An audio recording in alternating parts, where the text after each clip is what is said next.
Hi, my name is Carmen Baker, and I've been teaching for 18 years. Over the course of those years, I've taught English 7 all the way through English 11, and I absolutely love teaching English. Over the course of these 18 years, one of my favorite parts of English really has become composition. I love getting to see what the students have to say, listening to their heart in poetry when they really go deeply into how they're feeling about things, reading their research papers. There's just so many different opportunities that we have as teachers to be able to have our students to write and see them write well. So today we have a session on inspiring students to write, and it's not really geared just towards English because honestly we write in all of the classes, whether it be a science news article or a science project paper or a history current event. There are so many opportunities for our students to write. We want them to enjoy composition and not see it as a drudgery. I don't know if you found this to be true, teachers, but there are times where just our students don't always understand that writing really is important. It's going to benefit them later on in life. Have you heard this before? I speak English, so I don't need to write or take a class in English. They don't really see the importance of it. But beyond the obvious need of being able to write compositions in college, why do our students need to know how to write well? What will the benefits be? If you take the time just to Google, why do we need to know how to write, there are a host of reasons that will come up. If students can express themselves clearly, both in the spoken form and in the written form, they are going to see that when they get out into the job field that they choose, that they will be viewed as more credible and more capable than their peers if they're able to express themselves clearly.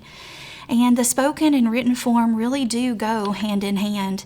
I have a dear friend that is a chair of humanities department, and she's told me numerous times she has students write in, and they're not in the obvious field of English or teaching English, and they're taking an advanced level grammar class, and they don't understand at the time why that's required. And then years later, they'll write in and let her know just how beneficial that class was, because it was in that class that they learned how to order their thoughts, and they have excelled in their profession because of it. So writing truly is vital to our students. We want them to know how to express themselves clearly. We want them to excel in written communication. Not only do we want to see them excel in the job force, but we also want them to be able to think critically. We're going to find compositions, not just the regular paper of a research paper or a news article, but they're going to use the skills that they learn in writing on tests, for essays, any kind of short composition that they might write. And critical thinking is clearly seen in composition.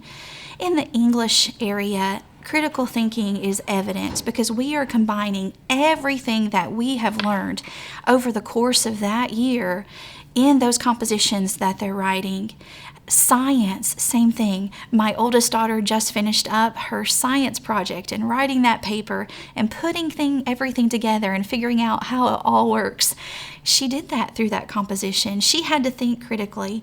We want them to be able to think well, and composition allows us to do that.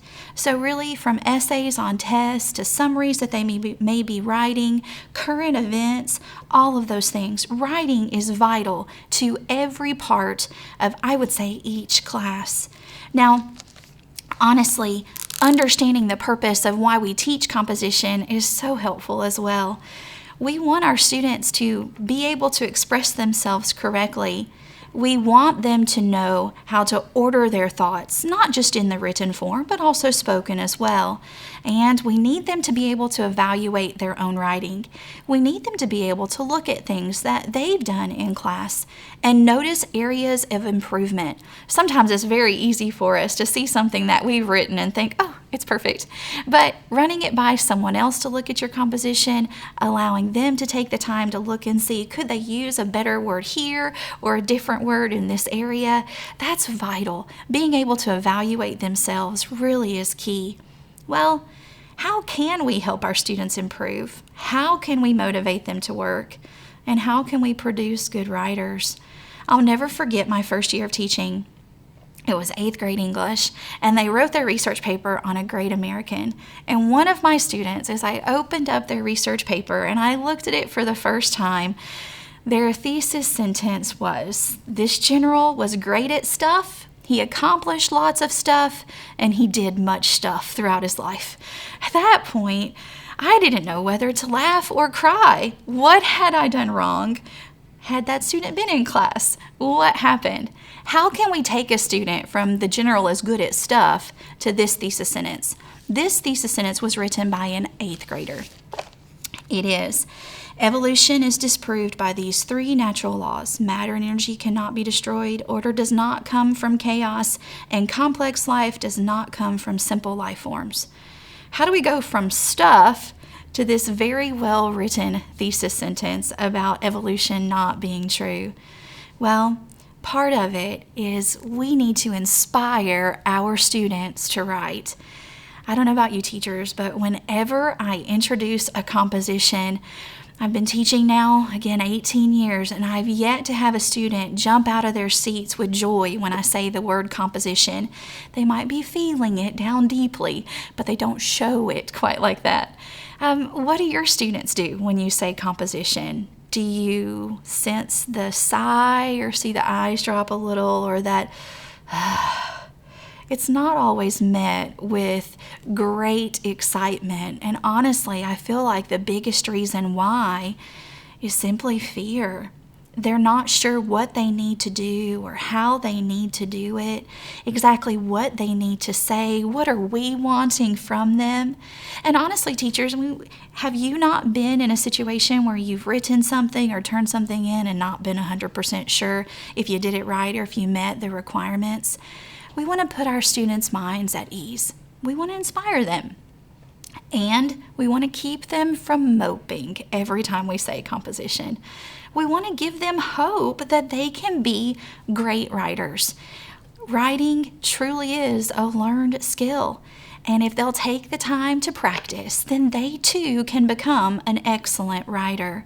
So we want to get them away from moping and give them hope. So I've used an acronym for the word MOPE because we don't want our students to do that, to help us remember a few things that we can do to help our students become better writers, to help them enjoy themselves as they go through the process.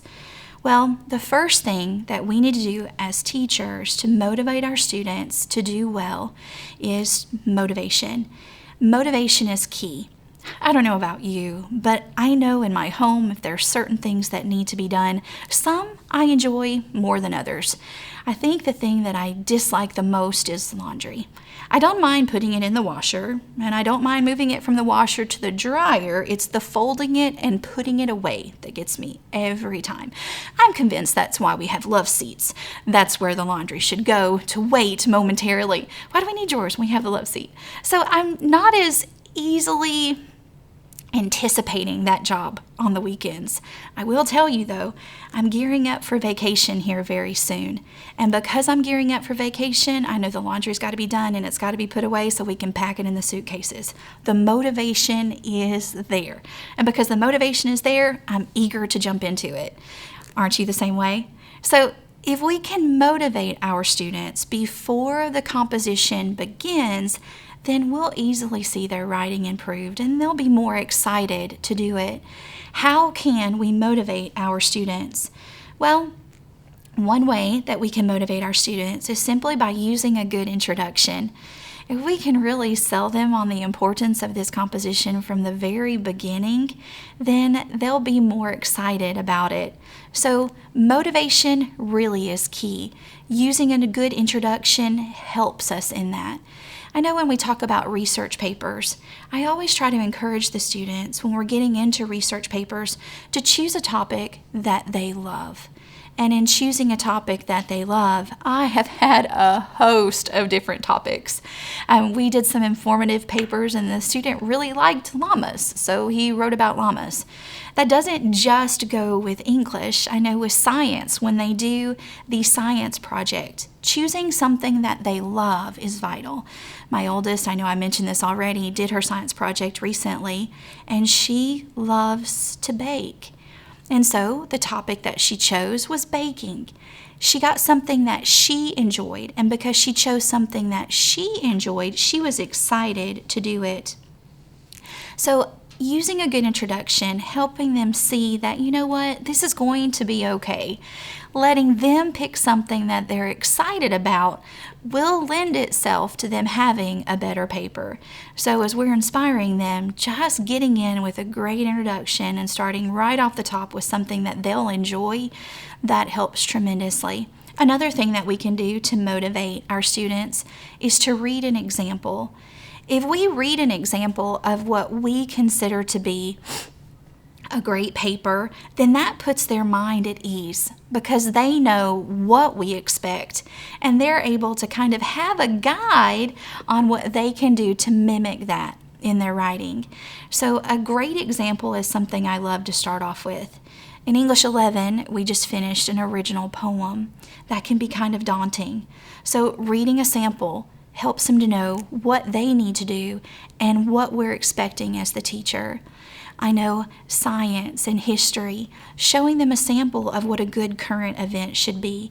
What kind of articles should they look for? What should they try to incorporate in that current event?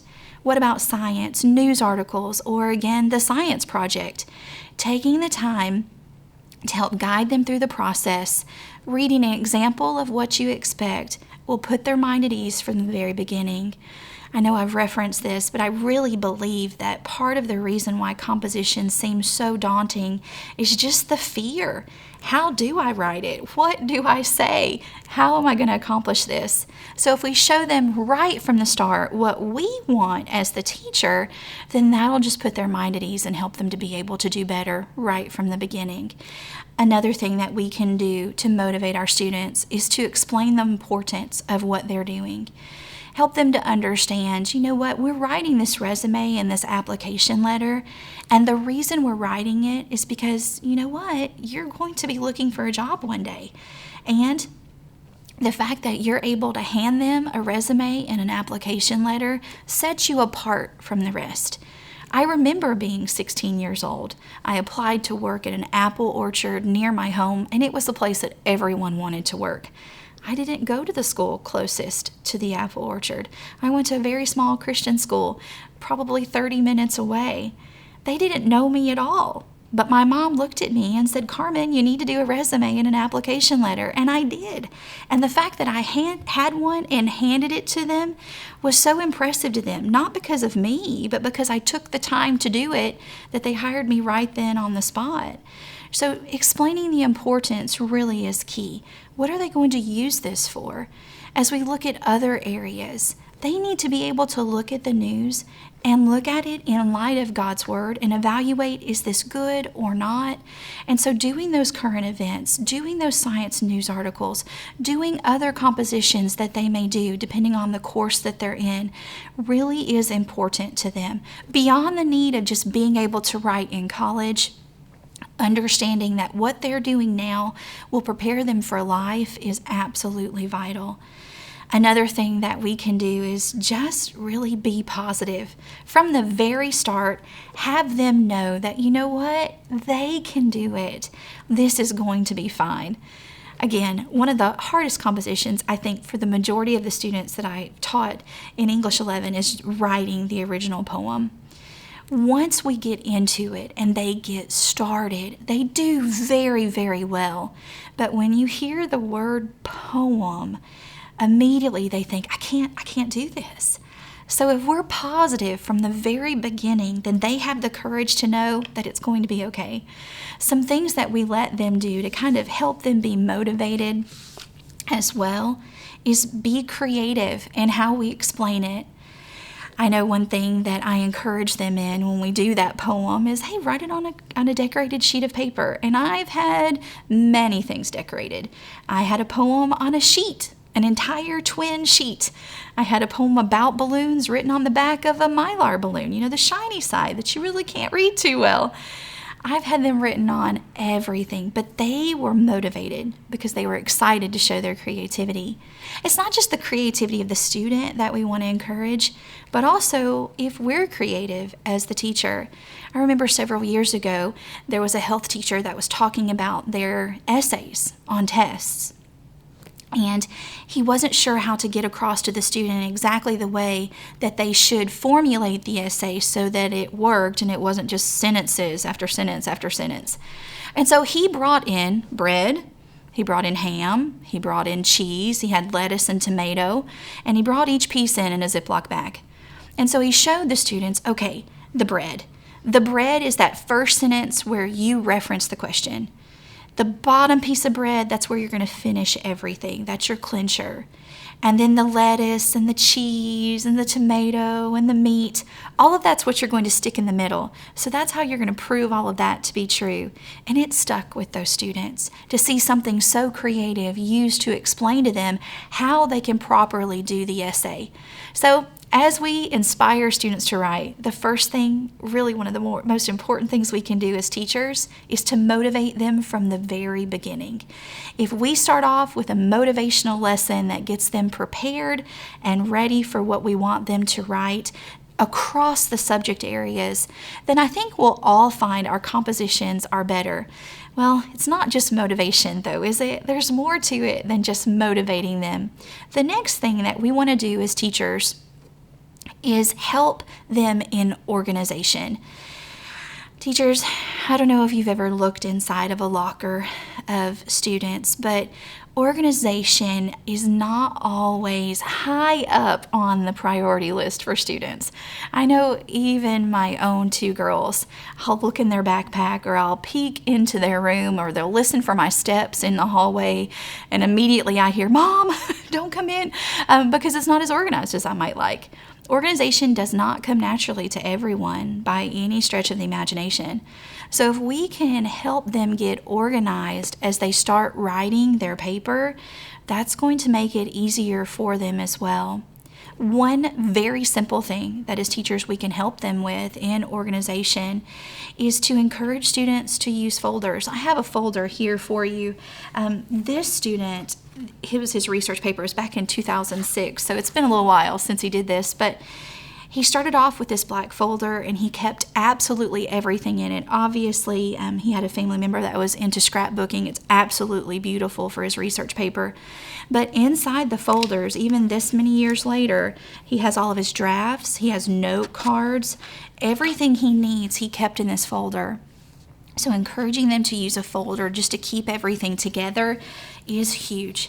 I can't tell you how many times I've had a student come to me in tears because they lost their note cards right before their first draft, or they lost the articles that they needed to write that composition right before they were about to start. That is so much work to have to go back and redo. So just even something as simple as saying, okay, this is our composition folder. Let's keep everything inside this folder so you don't lose anything. Okay, here's some rubber bands for your note cards or a clip. I know that may seem very, very basic, and it is, but it just helps them to keep everything together so we know they're with us. We know they're not going to lose something that's so important to their paper right before it's due. Encouraging them to use a folder, it helps tremendously. Another thing we can do to help them with organization is to teach the writing process. Teaching the writing process is so important to our students. Helping them see that if they have a good plan from the beginning and they think through, will this work? Will this not work? They take the time to plan first. They're going to have better papers. A good plan will yield a better paper. Once they plan, the next thing they'll do is they'll start writing their paper. Now, as they start writing their paper, encouraging them really to just kind of sit down in a quiet room, put all of the technology aside, and think through as they're writing, what do I want to say? Getting everything on paper. Maybe they're not so concerned at that point about capitalization or punctuation or did I use the right form of this word? They just want to get their thoughts down on paper. That way they have it all set and ready.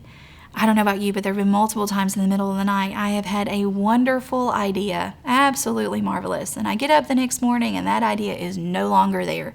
So being able to just sit down, think through what they want to say, get it on paper so that they're ready to go, that is tremendously helpful to them. Once they've written their paper, then they'll go back and they'll rewrite their paper. As they rewrite, that's really when they're going to take the time to say, okay, are my sentences in the right order? Is my paragraph in the best spot? What am I missing as far as the content of the paper? So they plan, they write, they rewrite, and then they'll go back through and edit. It's in the editing phase that we really want them looking for every jot and every tittle. I do encourage them, though, in that editing phase to actually read through the paper. Sometimes we just trust Microsoft Word. I had a student do the same thing, or actually a friend do the same thing back in high school, and I'll never forget it. She had read a book, and in the book, somebody got married. And so she was writing her book report on the wedding. The problem is she spelled wedding weeding. And so throughout the entire paper, they were gardening rather than getting married. And Microsoft Word didn't catch it because weeding was great. So having them go through and having them read it, or maybe handing it to someone else to look at, just to be sure that they've spelled everything the way they intended and everything makes sense. So showing them plan, write, rewrite, edit really is key. And that's across the board for any paper or even a test essay. Taking just a couple of seconds to read the question and jot down a few ideas of what they want to include in that essay will be incredibly helpful as they sit down to write it, especially if they're given a time limit. Helping them see that the plan is just as important as the final product really is key. Now, the plan can be difficult. We are very much at a time where I feel like sometimes we'll write the paper and then we'll go back and we'll write the outline. And that's not really the best way to do it by any stretch of the imagination. But they don't know. They don't know how to do a good plan. So as teachers, showing them how to brainstorm really is helpful. Now, when they brainstorm, that first thing they're going to do is they'll make a list of ideas. And they'll take that basic list of ideas and they'll turn it into a topical outline. And they'll take the topical outline and turn it into a sentence outline. Now, I have a sample to show you as we look through these slides to see how can we take a brainstorm and turn it into a topical outline. And I have found that over the years, walking through these steps with the students gives them the confidence that they need to know that this is very helpful and it's not difficult to do. So one thing that I've written down is just about exercise. So I took the time to write down just a few facts about exercise. There are a lot of different ways that you can do the brainstorm. I've seen different charts and there's circle graphs and all of those things may work well. I've just chosen to do a list of ideas. It's just very simple and they can jot down everything they know about the topic. So if they can just take the moment to get everything written down, then they can see right from the start, do I know enough or do I need to pick another topic? So exercise, I wrote down blood pressure, heart rate, tone, strength, stamina. So just a few things that we know about exercise. And so to take that list, and once you've taken that list, we can identify as we look at it, how could I come up with main headings from that list? So as we look at it, looks to me like it's benefits of exercise. So that's what we'll title the outline. And as I look at it, blood pressure, heart rate, tone, strength, stamina, it kind of lends itself to, okay, how does exercise benefit the heart Or how could exercise benefit the muscles? So I've looked at my list and kind of identified how does this work, and you may cross off some things that don't work. But going through something as simple as this with your students beforehand, maybe the first composition that you do, will ensure that they know how to take it from the idea to the outline to paragraph. So here's a topical outline: heart, and then blood pressure and heart rate, and then Roman numeral 2, muscles, tone, and then strength. So we've shown them, as we help them get organized, I've got my list of ideas, and I'm going to take that last list of ideas and turn it into a topical outline. Now, that seems okay. But when we take the topical outline to the sentence outline, sometimes we find out that at that point the students begin to feel a little bit of apprehension because we use the word sentence rather than topical. So they're going to be doing a little bit more work, but it's not difficult work. So we're able to put them at ease and help them see, you can do this. So I've got the topical outline with the benefits of exercise, heart, and then muscles, tone, and strength. And then showing them, okay, benefits of exercise, let's make that into a thesis sentence. Well, exercise benefits the body by helping the heart and the muscles. So they can see how I'm going to take my outline's title, benefits of exercise, and turn that into a thesis sentence that I can use. Roman numeral 1, I need to make it a sentence, so I won't just have heart. Exercise helps the heart. My letter A can't just be blood pressure. I need to make it into a sentence. Exercise decreases blood pressure. I can't just say heart rate. Exercise increases the heart rate. So we've taken the time to show them that this is not difficult, giving them the tools that they need to know that this organizational part is absolutely vital to them, will help them be successful, will ease the stress of writing that paper, and that it's not difficult. We only have to go through it for the first composition or so just to help them get the idea of how it works. But I feel, and many other teachers have felt this as well, that taking time out to show them something like this gives them the courage to see, you know what, you can do it. You can make this happen. And remember, since really that fear is part of what holds them back, alleviating that fear by showing them step by step how to do it, at least for the first time, will help them to do better on their paper. Now, with the organization, we'll take that sentence outline that we've created and show them that we're going to turn that sentence outline into their paragraphs. What I like to make sure I point out to students when we're doing larger papers is a good outline will make for a good paper. And that's what we're after. So if they've taken the time on the outline, literally, Roman numeral 1 becomes the first sentence of their first paragraph, body paragraph anyway. Letters A, letter B, those are their support sentences that they're going to use. They've already written 3 sentences of their paragraph. They may have to tweak it a little bit to make sure that it works within their paper, but they've basically written half of the paragraph already just in their outline. So that excellent outline that they've done will help guide them through the paper and will make for less work. So if we put in the work at the beginning, we have less work at the end. Now, they're not always able to do an outline and things like that for their paper. I know for an essay that they do on a test, they don't really have a lot of time to do that. But at least coming up with a list of ideas from the very beginning, it will be beneficial and it will help them so very much. Now, another thing that I like to tell students at the beginning as I'm trying to help them get organized, sometimes it's difficult to start something and not know where you're headed with it. So just giving them a basic paper format of what they're going to do throughout the composition, no matter the subject area, is very helpful. Telling them things like, okay, that thesis sentence that we wrote for our outline, that's going to go at the end of the introduction to tell me what it is I'm about to say. And then it's going to be placed at the beginning of the conclusion to remind me what I've just said. Topic sentences. Topic sentences are so very important to a good paper. So to have that topic sentence right at the beginning and then their support. And once they've got their support, to put a clincher at the end of each body paragraph. On the younger levels, I like to kind of equate any kind of paragraph to the human body. You know, their topic sentence is kind of like our head. We've got to have it.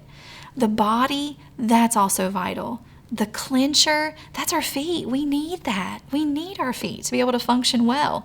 I know it's something silly, but it just helps to equate them to just the importance of each piece of the paragraph.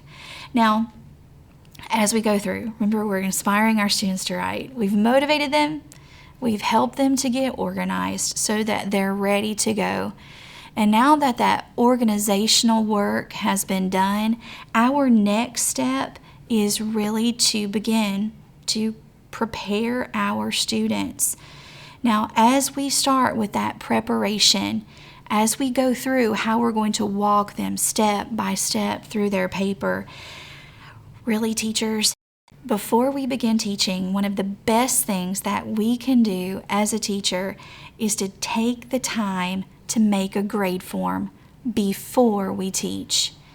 If we take the time before we teach to think through what it is we're going to require of our students, and maybe keep a list year after year of those common mistakes that students make, it will make it easier for us to tell them what they need to do and how they need to do it. Now, a great thing about the Abeka curriculum, especially in the English curriculum, is there are many grade forms that you can use. Now, you may find as the teacher that there are things that you want to tweak a little bit, or a smaller composition that there may not necessarily be a grade form included. But if you take the time to think through, okay, what do I want my students to do? If it's a creative paper, like a personal narrative where they're telling a story, or maybe they're just writing an original story, and as you're grading that, it's not as cut and dry as, okay, I need a thesis sentence here and I need topic sentences here, because it's creative. So thinking through, how are you going to grade it? We just finished up writing the original poem, and I got some beautiful poems. But before they turned in their poem, a couple of days before, we talked through some of the things that they're going to be required to do. Things like making sure that the theme is evident. Did they show any extra effort by decorating that sheet of paper? What about the metrical feet? Did they label the metrical pattern? Figurative language, did they include it? Do they have a clear tone? So just going through some of the things that they need to incorporate in their composition before they turn it in helps us, and it helps us to know how best to teach it. I'll never forget, I remember the general that was good at stuff. That same year, I had a coworker. It was her first year of teaching as well, and she got her research papers in, and she had papers, some of them were 1 paragraph long. And at that point, that's pretty short. We didn't write much. So how can we alleviate that? How can we keep that from happening? Science project papers, history news articles, science news articles, any other subject that they're writing a composition in, Spanish, anything. Taking the time as the teacher to know what you expect helps you ensure that you get that. So that grade form, absolutely vital. Another thing that we can do in the preparation phase is truly explain the requirements. Having the grade form ahead of time helps us to know what those requirements are. As you go through the requirements, how long do you want it to be? How many paragraphs do you expect it to have? What ideas should they incorporate? What about citations? Do you need them? What kind of citation do you want? Parenthetical? Do you want endnotes? Do you want footnotes? What are you expecting of them? And if they know what's expected at the very beginning and it's clearly explained to them, then they can reach that goal. Our students are wonderful and they can accomplish it and they can do it well. But if they don't know what we want, it makes it really hard. So explaining those requirements at the very beginning is so very helpful. I'm going to touch back on something we talked about in motivation, but reading an example of what you expect also goes a very long way in explaining the requirements. Tell them what we want and read one that does that. If we'll take the time to do that, then our students can know exactly what we want from them. That kind of lessens that fear that they feel when we say composition, and they're ready to go. Another thing that we can do is maybe show sample thesis sentences or example thesis sentences for them.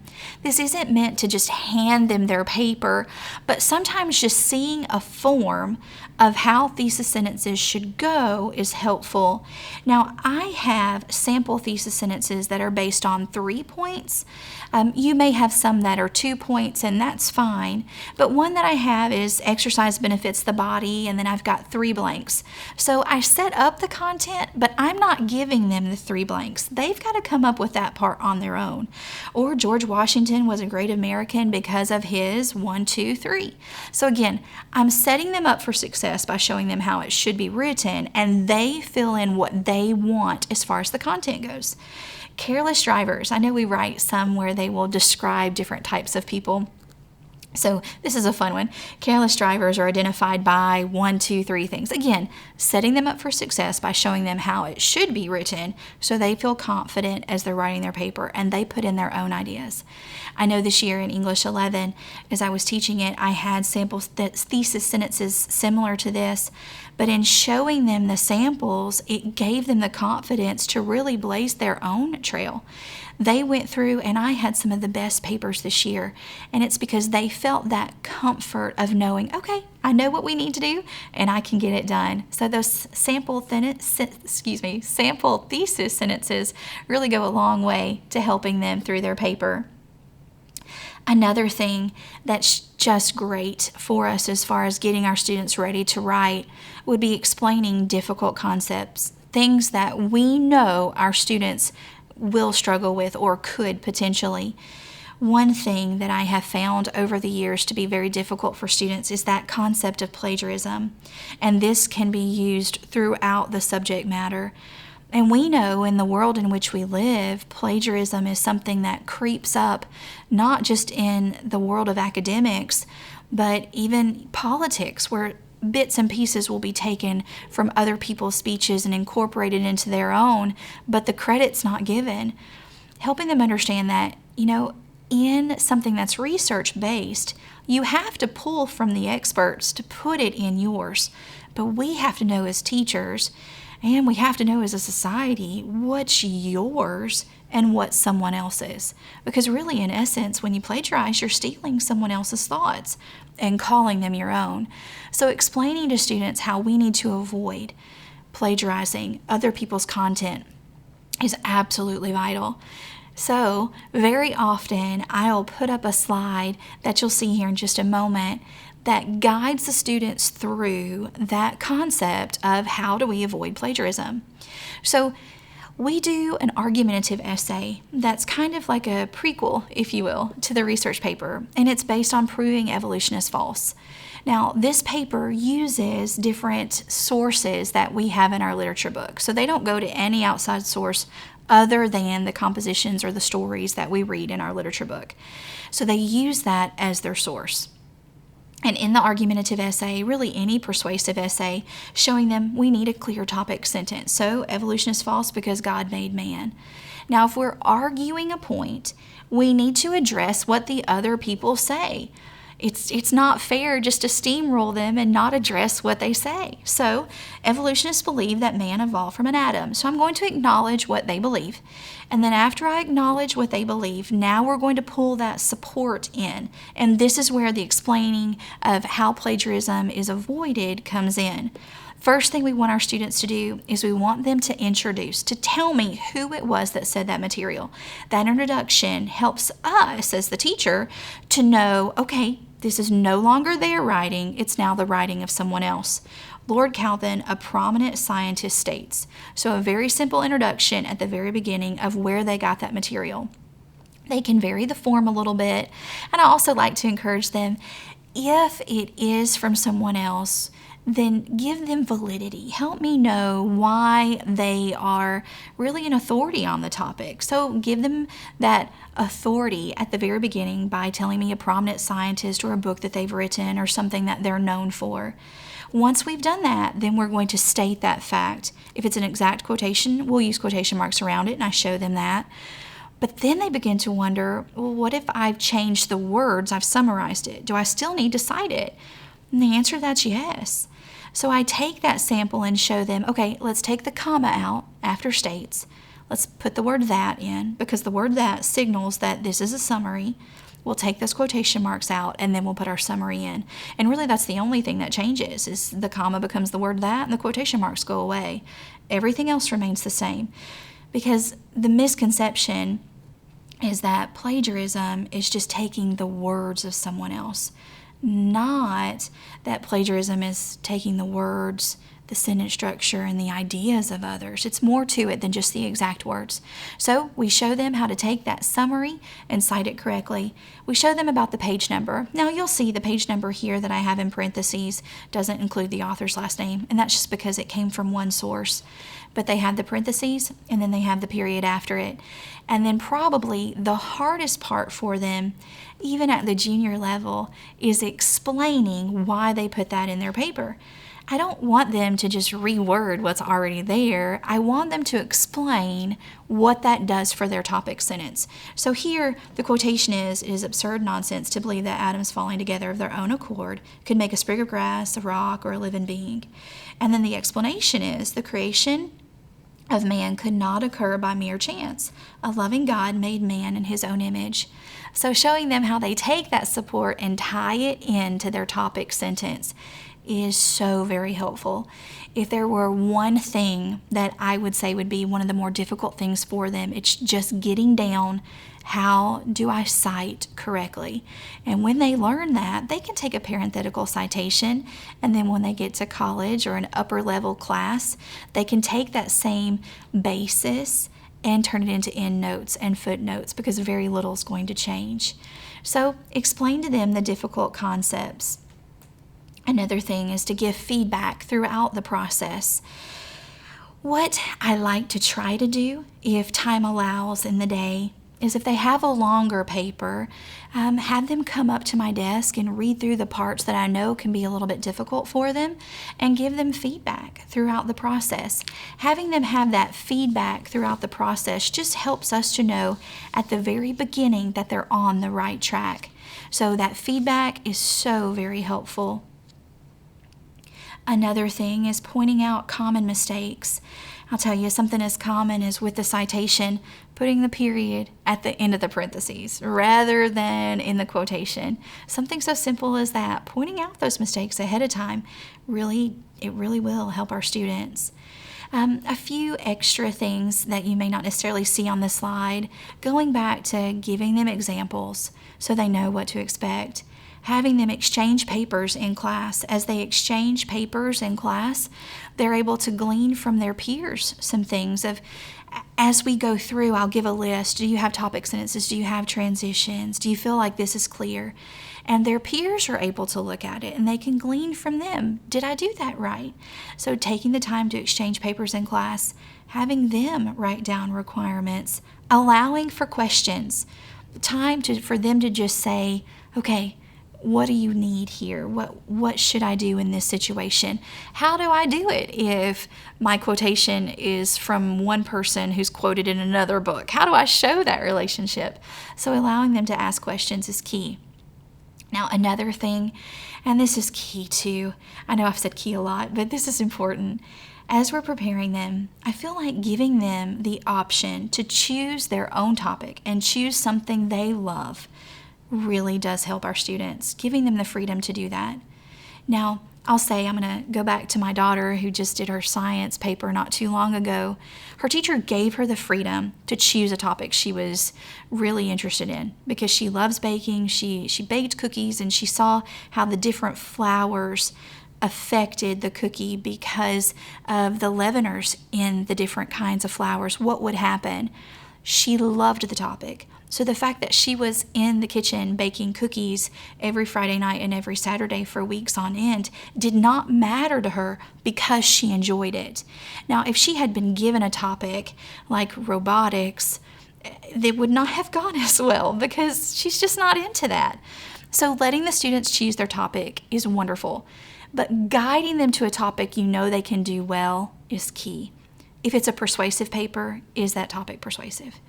If it's an informative paper, will they find enough resources? So teachers, just giving them the freedom to choose, but guiding them along that path will help. Okay, we're still inspiring. We've motivated, we've helped them with organization, we've helped them with preparation. So here's the last step, and that's evaluation. This is when we, as the teachers, get that paper that we've worked with our students on, and we help look through the end and see, okay, what do they need to improve on? How can they take this paper and help them and guide them in the next paper that we write? So this evaluation really is key. As we as teachers evaluate, one thing that we want to do is really write at least one positive comment on that child's paper. Write something that they did well, something that will encourage them throughout. It doesn't have to be long, but if we see something that maybe we know they've worked on throughout the year and they've finally nailed it on that paper, taking the time to write that down is key. It is so encouraging to them to see that good comment. I know from my own daughters, they love reading the comments of their teachers. Also, writing one area of improvement.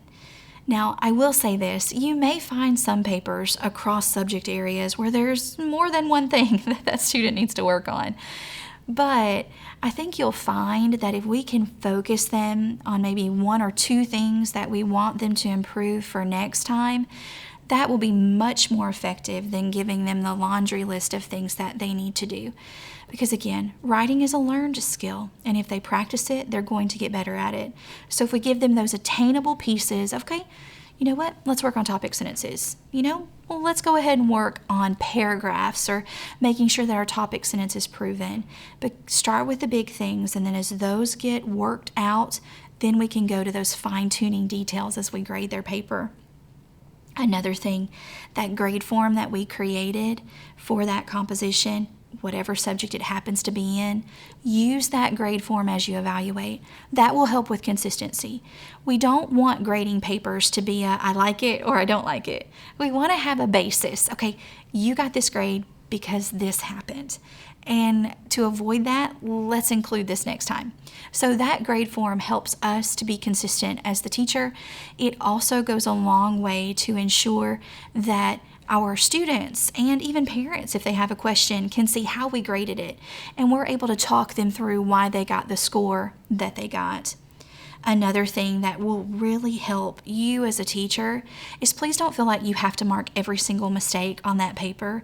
Now, I will say this. You do want to be sure that you mark enough to validate the grade that you give. So if they're going to get an 85, there needs to be enough marked on that paper to give them an 85. If we only mark one or two things, then the parents and students won't understand why it's not an A. So mark enough to validate the grade that you give the student. And lastly, be punctual as you grade. It really is important. I feel like, especially in English, because we write several compositions, that I try to have the paper back to them before we write the next one so they can see what they need to improve on. One tip that will help you in being punctual is set a timer. Try to get yourself to 10 minutes for a research paper, 15 minutes per paper. That way you're able to set that timer and okay, I've got this long. I find that as I'm grading on my grade form, I'll put tick marks beside the different areas. And so I don't necessarily have to go back and look at the paper to find all the grammar mistakes. I can look right there on the grade form at the tick marks and count those up. I've already decided how much they're going to be a piece. I can subtract that in and know their grade without having to read the paper twice. So being punctual is key. And you know what? I feel like if we as teachers help to motivate our students from the very start, get them organized so they're ready, prepare them as they write, and then end with a great evaluation of their paper, we're not going to have our students moping when we say the word composition, but rather we will give them the hope that they need and inspire our students to be good writers.